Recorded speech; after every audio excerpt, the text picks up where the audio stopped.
Hello, Channel Automation Podcast listeners. Welcome back into another deep dive into the techniques that convert leads. I'm your host, Casey Arias, and today I am joined by David Kirk of PPM. How you doing today, David? I'm doing great, Casey. How are you doing? I'm doing pretty darn good. So tell me a little bit about PPM, what it stands for, and your position there. Preferred Property Maintenance is a general maintenance contractor, and we maintain shopping centers, office buildings, and industrial parks. We also are in the space sector, aerospace sector, entertainment. So basically, if you have a property or building and you need maintenance on it, we're your go-to. No, I'm just going to say I'm really excited to have you on because your industry is sort of adjacent to what we're used to working with here, which is sort of like home services, home maintenance type services. And so I'm really excited to kind of hear about your take on a lot of the things that we already are talking about here on the podcast, like sales strategies and managing a sales team. So what do you kind of find when you are working in this space that's challenging for you, or may be challenging for other people that are in your same kind of industry? So I think with our industry, because we take care of fully built out assets, is letting our clients know what to budget for that's coming up. It's one of the biggest challenges. So with all the new like HVAC, let's say, they've phased out different refrigerants and letting people know, hey, R22 is obsolete now. You're going to need to start to budget to change out your air conditioners because it's no longer cost effective to make those repairs. So it's staying ahead of the curve as far as what's coming down the pike in regulations. But also, I think the other largest challenge is to understanding the nuance of the client. The client lives in a budgetary world, and the budget is the almighty in reality. So while we may want to do a lot of things to your property, if you can't afford it or if you haven't budgeted it, then we're talking about things that are basically a wish list. And so staying away from that. Yeah, I would imagine when you're talking about property maintenance, they're like, okay, well, we need this done, this done, this done, and this done. Do you kind of break it down into like bite-sized pieces where you're like, we're starting here because this is going to be the fastest thing for turnover that's going to make the biggest difference with your budget? Or do you sometimes take those approaches where it's like, okay, well, we have this package with everything that we're going to be doing on your property since you want a whole bunch of different things done, and then it's just going to be an order of operations? Do you guys kind of like work all at the same time, or is it kind of more broken down? I think what we do in commercial is a little bit different than in a residential, say maybe condos and things like that. We do purely commercial properties, and we have several different divisions. So we have an electrical department or division. We have plumbing division, HVAC, general maintenance. So as companies value upgrades, say going to an LED, putting LED on the property, you're going to get a return on investment within about 2.5 years. Typically maybe 3 if you go real high end. But letting them presenting that and understanding that is one vertical of what we talk about. Then we also talk about plumbing, or we also talk about HVAC. And typically it'll be the client who drives that discussion. We can bring up, hey, we know you can save some money long run if you do these things. And then see where they're valuing. What different companies value different things. And because of that, and really the truth is we deal with people. We don't deal with companies. We deal with people. And understanding that those people need to be educated so that, because we're the expert, we're the professional in lighting and plumbing and HVAC, and our clients may or may not have a lot of experience in that. So we need to support them with information, documentation, and so that they can take that and level that up, take that to the next level and have an intelligent conversation. But they're going to drive the, what they value. Hey, we want to go ahead and do an LED upgrade. Hey, we're going to want to go ahead and change out 16 air conditioners this year, depending on the needs. Yeah, that seems like a very interesting space to work with. And is it usually just dealing with like kind of one person who makes a decision, or is it like you have to travel around because you are dealing with like the larger commercial properties? Like, do you have to be like, this guy gets approval for this guy gets approval for that? So we have basically one main point of contact, which will be a commercial property manager. We will end up dealing with development or leasing or different departments, but our main contact will be property managers. Although we will end up talking to their supervisors or people, depending on, if you're talking about a $6,000 or a $15,000 project, that's a conversation with one person. When you're talking about a $750,000 project, that's a different set of people. Authorization to sign for those is at different levels, as it should be, different level of education and understanding of what you're purchasing. A $5,000 mistake, most companies can, just suck that right up. But, a $2 or $3 million mistake can be a company killer. So Is it one of those things where you were able to ever sell like day of, like you meet with this person and they're like, let's do it? Or is it something that takes like a while to convert? Like, what is your strategy? I know that with residential, it's speed to lead. Do you guys abide by that, or do you have to take another approach? So it's going to depend on the need. First off, liability mitigation is our underlying ground force of what we do. Commercial properties have there's laws that govern commercial property. So if you have a commercial property, a shopping center, let's say, and you're not maintaining your lighting, you don't have a monthly lighting maintenance, and 6 lights are out in the back and someone gets attacked, you're now part of that you're part of that lawsuit. So for us, liability mitigation is a big thing. Those types of things are a quick sale. And really that's just us supporting the client and looking out for their best interest. The larger projects, let's say I'm doing one right now for a $100,000 trellis. That will probably take, I wrote it and sent it yesterday. It'll take about 2 months for them to go ahead and sign it. We're in a competition with other companies, so I feel confident in our proposal. Also, the relationship, I've worked with a company for about 20 years, so they know that our work is good and our pricing is fair. It's basically we all buy the material at the same place. We all are going to spend the same amount of money and labor. It's just how much are you paying your guys, and do they have insurance? That's really the differentiating factor, is how well the company treats their people or values their people. Like at Preferred Property Maintenance, we have a great benefit package. Everybody has insurance from day one, optical, dental. I mean, it's 401k. It's a good company to work for. So, and that gets built into the cost. Like I like to say, we have $150,000, $200,000 trucks full of materials. We're not going to compete with 2 guys in a ladder lighting, that they have no overhead.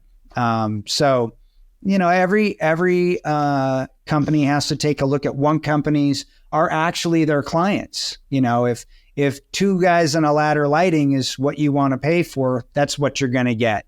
And we're not available for that. We're a premier property maintenance company. So, and that takes a specific type of client. I would imagine that a lot of the people who do come to you, they may have been the ones that started off with the 2 guys on a ladder with a light, right? And then they get to you and they're like, hey, we already kind of made those mistakes. Now I want somebody who's real deal. Or do you not find that? Do people just start off with the best? No, well, typically, so in our industry, the people that I deal with are trained. And usually if they have a senior property manager who's seasoned, they're going to be taught from early on, look, yes, you want to be cost conscious, but not at the expense of our liability, not at the expense of service. There's times where we'll lose accounts to pricing, and they invariably come back. We take care of HVAC. We maintain air conditioners for about 3,000 shopping centers. So every now and then I'll get a client who's like, look, we really need to save some money on this. We're going to go with this other company. And this has actually happened. And then 4th of July comes and they call us and say, hey, we've got an air conditioner down. Our guy's at the river. Yeah, he won't be back for a week. And at that point, then they have to take a look at, do I want to have that? Is it worth the cost savings at that point? Do you guys run any kind of sales or promotions to see if you can get those guys back? Because when you're talking about a project that might take you, I don't know, a month to close and you're developing that rapport, isn't that sort of disconcerting to your salespeople? How does that feel with them? I'm sure that they're used to the space a little bit more, but it's a risk, isn't it? Well, one of the things that we have that's a benefit is because we have the different divisions. So we have lighting, plumbing, like I had gone over earlier.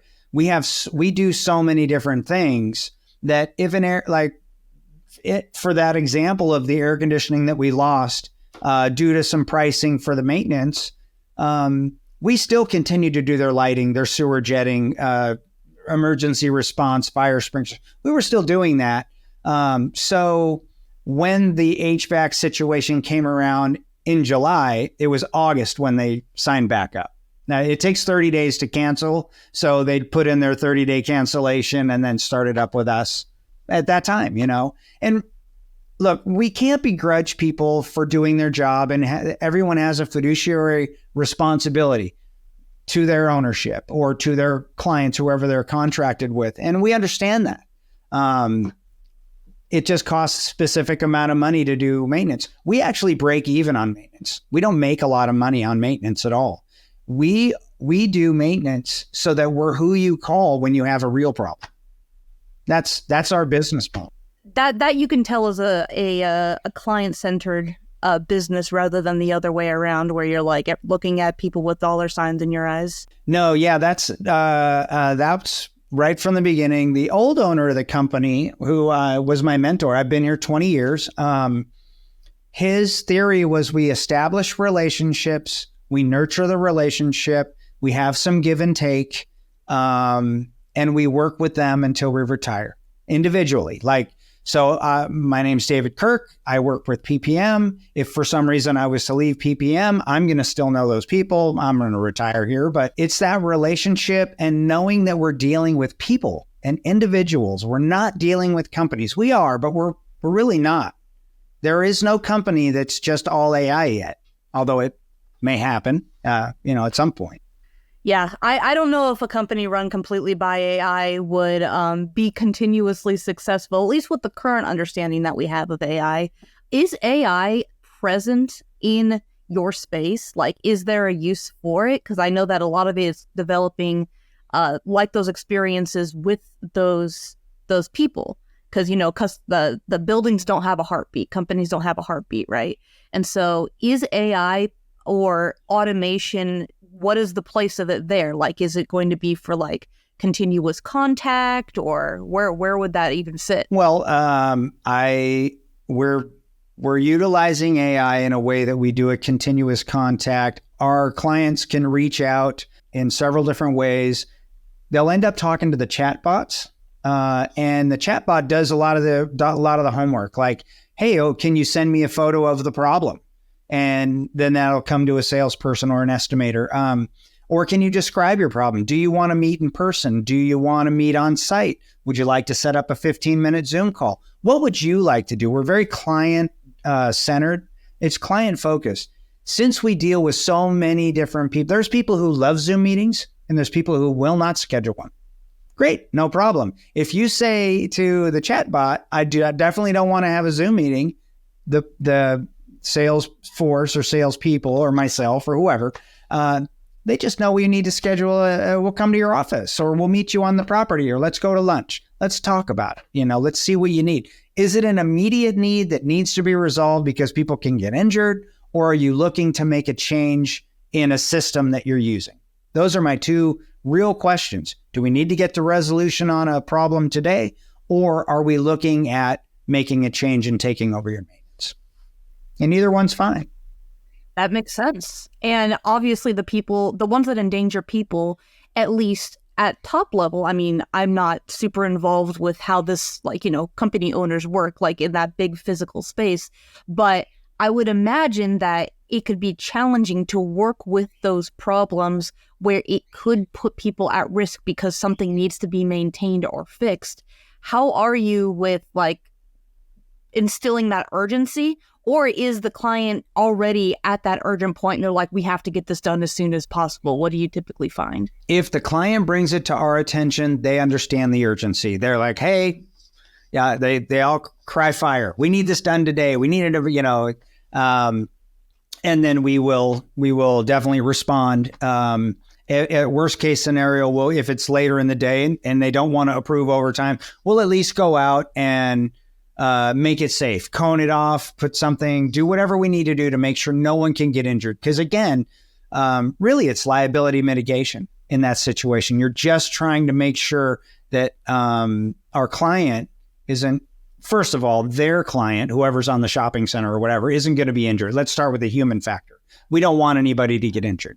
At the same time, we work for a client whom we want to watch out for their liability mitigation. So we'll go above and beyond. We're open 24 hours a day, 7 days a week. You call us on Christmas morning, we head out, and we take care of the immediate. And then we will make sure that the situation gets resolved. And we'll also take it a step further and see, was there something that we could have done or implement or put something in to avoid it happening again? That makes sense.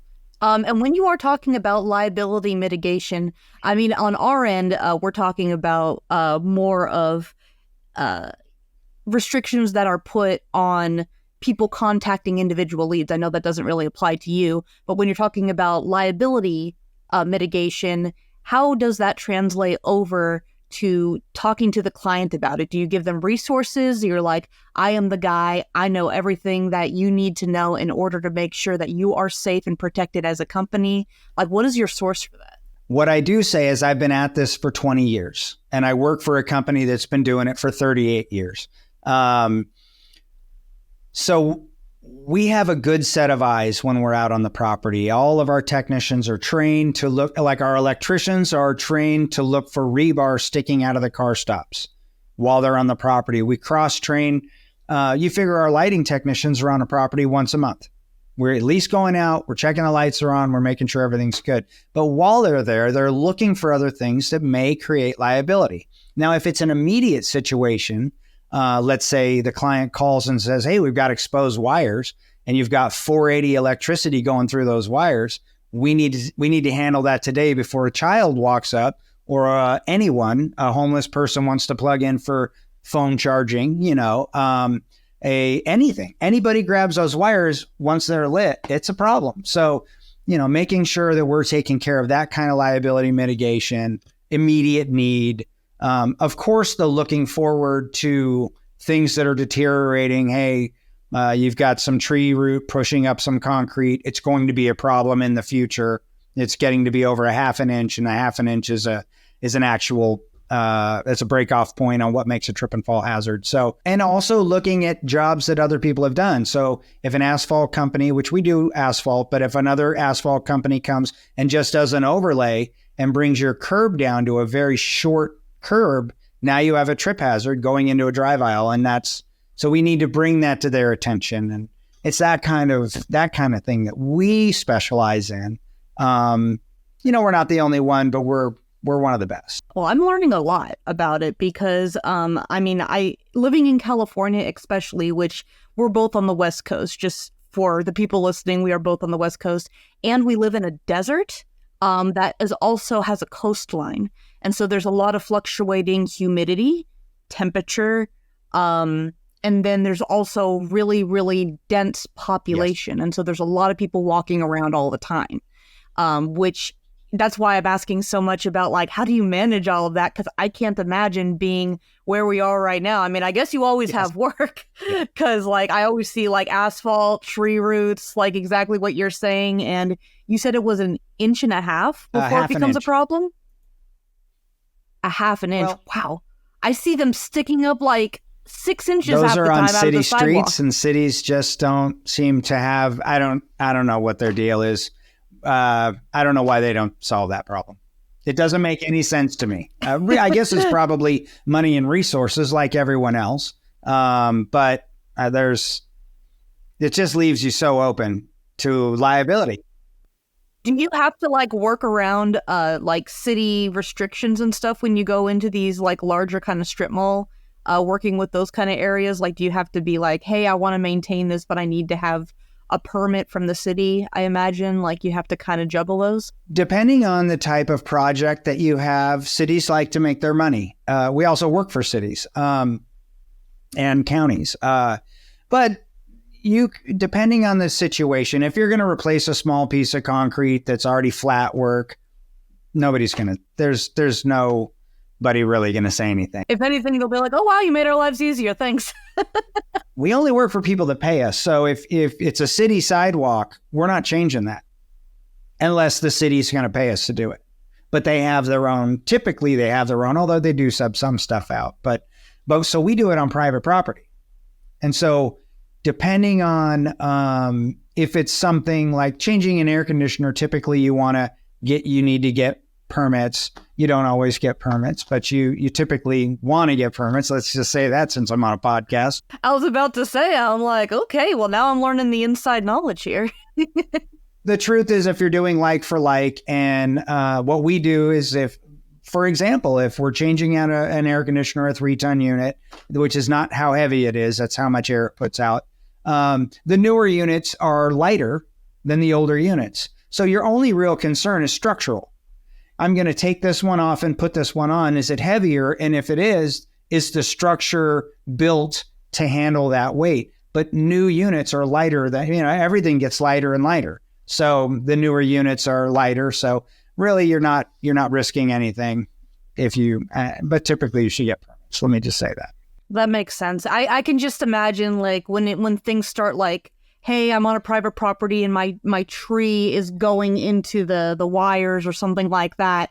Like it could get a little bit hairy or when you have to kind of cross over the threshold between the private property and then the public area, if things are starting to lean into that spot. That's why I was kind of curious.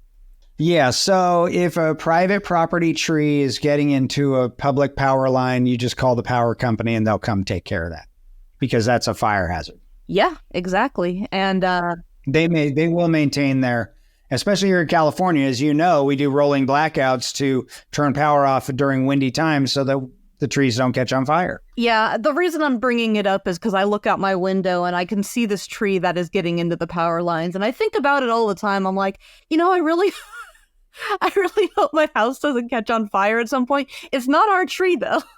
It's But if you call the power company in your area, they'll come out and trim that tree. Wow. I mean, even if it's like the neighbor's tree, it doesn't matter? It doesn't matter whose tree it is. It's their power. That's amazing. It's their power. All right. Well, I think that you are an excellent resource for people who are looking to update their commercial areas. And so if you can give me some information like, hey, you should check this out. If you're looking to do this kind of work, you should call me. Where's the best place to reach you? Where's the best resources to go to if you are looking to improve your property? So we have a website, Preferred Property Maintenance. Our corporate office is in Irvine, although we work, like I mentioned, in San Diego and LA and Riverside. We go all over the Southland. You can reach out to me directly off of the website. You can call my cell number, 949-254-3410. That's my cell number.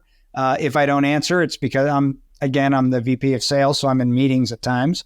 I'd love to get pulled out of those and be able to talk to clients. That's my favorite thing to do. But you can like I say, I guess go on the website, email us, customer service at ppmirvine.com. There's a lot of ways, but I'd probably Google, right? Isn't that what everybody does? Yeah. Yeah, Google? exactly. They're just like, I'm trying to find some good information. It's just because, you're an expert. And so I think that you're a really awesome resource for people. And then, we're also going to be putting the contact information for David over in our description on YouTube. And that should be also carried around for wherever you're listening to this podcast or watching it. And so that's going to be it for us today. And whether you love or hate what we talked about, we do want to hear from you. And so comment or shoot us an email at hello@channelautomation.com, or you can just go to our website at www.channelautomation.com. Like I said, if you're looking to get your property better, looking good, safer, David's your guy at PPM. Make sure to check the description and check him out as well. And also consider subscribing to our podcast, because you can continue to get tips and marketing information on call centers for free from us, and also hear from experts that have succeeded in their space. So as always, make sure to keep listening and keep that lead conversion high.